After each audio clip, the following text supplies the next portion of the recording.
लोकतंत्र में चुनाव जनता को राजनीतिक शिक्षा देने का विश्वविद्यालय है। मानव समुदाय एवं शासन व्यवस्था की अवधारणाओं पर गौर करने से यह स्पष्ट हो जाता है कि जवाहरलाल नेहरू का यह कथन बिल्कुल सही है। चुनाव व्यवस्था को प्रजातंत्र का मूल कहा जा सकता है। इसके बिना प्रजातंत्र के लाभ से वंचित रह जाती है। प्रजातांत्रिक शासन में राज्य की अपेक्षा व्यक्ति को अधिक महत्व दिया जाता है। राज्य व्यक्ति के विकास के लिए पूर्ण अवसर प्रदान कराता है। जिस तरह व्यक्ति और समाज को अलग करके दोनों के अस्तित्व की कल्पना नहीं की जा सकती, ठीक उसी प्रकार प्रजातांत्रिक शासन व्यवस्था में प्रजा और सरकार को अलग अलग नहीं देखा जा सकता। अतः प्रजातंत्र में चुनाव अत्यंत महत्वपूर्ण हैं। भारत ने भी स्वतंत्रता के बाद प्रजातांत्रिक व्यवस्था को स्वीकृति प्रदान की और इसी के साथ जनता को एक निश्चित अंतराल के बाद अपने प्रतिनिधियों को चुनने का अधिकार मिला। भारत के प्रत्येक नागरिक को जिसकी आयु 18 वर्ष या उससे अधिक है तथा संविधान अथवा उपयुक्त विधायिका द्वारा निर्मित किसी कानून द्वारा किसी भी आधार पर अयोग्य घोषित नहीं किया गया है, मतदान में भाग लेने का अधिकार है। वयस्क मताधिकार के आधार पर भारत में पहला आम चुनाव वर्ष 1951-52 में हुआ। पहले मतदान करने की न्यूनतम आयु सीमा 21 वर्ष थी। वर्ष 1989 में 61वें संविधान संशोधन के द्वारा न्यूनतम आयु सीमा को 21 वर्ष से घटाकर 18 वर्ष कर दिया गया।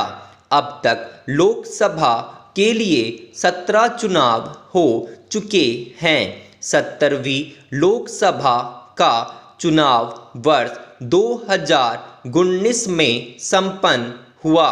यह चुनाव 7 चरणों में संपन्न हुआ। यह अभी तक हुए सभी आम चुनाव में सबसे लंबी प्रक्रिया वाला चुनाव रहा। भारत में लोकसभा व राज्य विधानसभाओं के चुनाव हेतु इस प्रणाली को अपनाया गया है। इस व्यवस्था के अंतर्गत पूरे देश को जनसंख्या के आधार पर विभिन्न चुनाव क्षेत्रों में बांट दिया जाता है, जिसमें मतदान को किसी एक उम्मीदवार का चयन करना होता है। जिस उम्मीदवार को सबसे अधिक मत प्राप्त होते हैं, भले ही वे डाले गए कुल मतों के आधे से कम ही क्यों न हो, विजयी घोषित किया जाता है। इस पद्धति में सरकार के गठन का अवसर उस दल या दल समूह को प्रदान किया जाता है जिसे बहुमत के आधार पर जनादेश मिला हो। इस प्रणाली की प्रमुख त्रुटि यह है कि इसमें केवल तुलनात्मक बहुमत का ध्यान रखा जाता है, चूंकि अधिकांश मुकाबले बहुकोणीय होते हैं।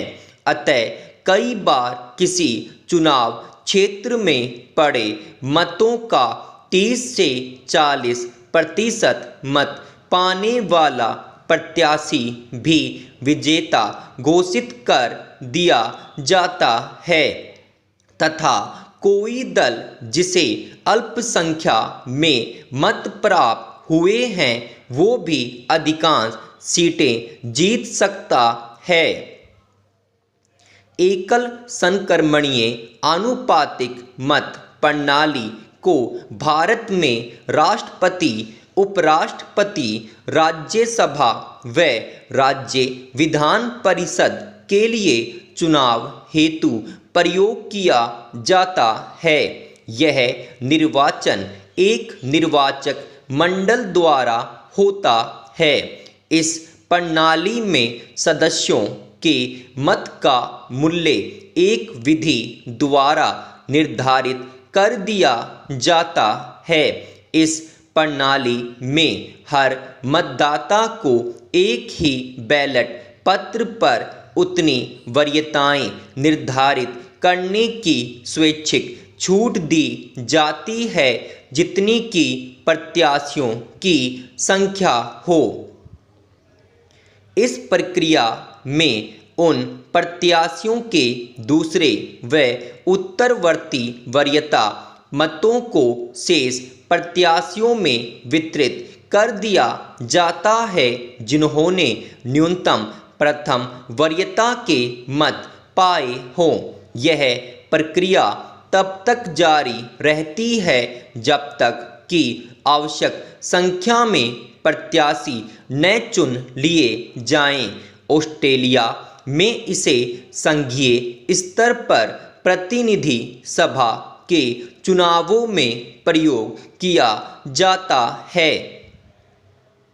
भारतीय संविधान के अनुच्छेद 324 में निर्वाचन या चुनाव आयोग का उपबंध किया गया है, अर्थात भारत में विभिन्न प्रकार के चुनावों को नियंत्रित एवं संचालित करने के लिए भारतीय संविधान ने चुनाव आयोग की स्थापना का प्रावधान किया है। इसमें एक मुख्य चुनाव आयुक्त होता है जिसकी नियुक्ति राष्ट्रपति करता है। भारत के पहले मुख्य चुनाव आयुक्त सुकुमार सेन थे।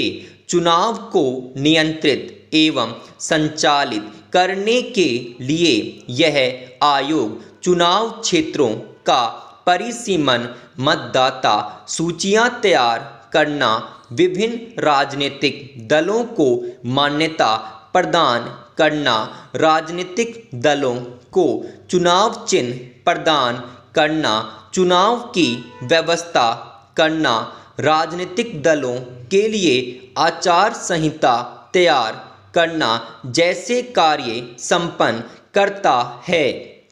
आयोग के पास आवश्यकता पड़ने पर उपचुनाव कराने एवं चुनाव रद्द करने का भी अधिकार होता है। निर्वाचन आयोग चुनाव याचिकाओं के संबंध में सरकार को परामर्श देने का कार्य भी करता है। इस प्रकार चुनाव आयोग ने भारतीय चुनाव प्रणाली को बेहतर बनाने हेतु समय समय पर अनेक कदम उठाता है। पहले चुनाव में बैलेट पेपर व बैलेट बॉक्स का प्रयोग किया जाता था। प्रौद्योगिकी में विकास के बाद चुनाव को भ्रष्टाचार से मुक्त कर इसे अधिक विश्वसनीय बनाने के उद्देश्य से इलेक्ट्रॉनिक मतदान मशीनों का प्रयोग आम चुनाव में होने लगा। इसके लिए वर्ष 1989 में संविधान संशोधन करना पड़ा।